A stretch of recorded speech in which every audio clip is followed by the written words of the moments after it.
J'ai fait une vidéo dans la semaine, je ne sais pas si vous l'avez vu, il y a un compagnon, ce qui s'est passé dans le temps, il part à la mosquée, Jumaa, il court, et pendant qu'il courait, il rentre à la mosquée, il se rend compte qu'il a écrasé une fourmi.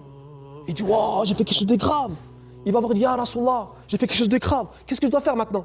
Le prophète sallallahu alayhi wa sallam, il était avec les compagnons. Il dit, est-ce que tu penses que tu as fait quelque chose de plus grave que ça? Et il dit, ah, bien sûr Rasulallah. Il dit, qu'est-ce que tu as fait? Il dit, moi je suis de ceux qui ont enterré sa fille vivante avant l'islam. Et le prophète me dit, raconte-moi. Ouais, c'est dur. Ya Rasulallah, c'était une honte d'avoir une fille. Et moi, un jour, j'ai dit à ma femme, je dis, écoute, prépare ma fille, prépare-la, allez rendre visite à notre oncle. Et ma femme, elle savait très bien que c'était ça, que j'allais la tuer. Elle venait me voir, elle me disait, non, fais pas. Mais elle n'avait pas le choix. C'était que ça, l'autre coutume. J'ai pris ma fille était super contente. Papa, on va aller voir notre oncle, on va voir notre oncle. Rends compte le truc? Et son père, en fait, il avait déjà creusé un trou dans le désert. Il arrive là-bas, il prend sa fille, quand il arrive là-bas, il met un coup de pied à sa fille, elle tombe. Et au moment qu'il tombe, il y a deux rivayas. Il y a une rivaya qui dit que sa fille, elle s'est accrochée à son père. Papa, tu fais quoi du style? Et la deuxième rivaya, c'était quoi? Papa, ton patron, il laisse ça. Ton pantalon, il est sale.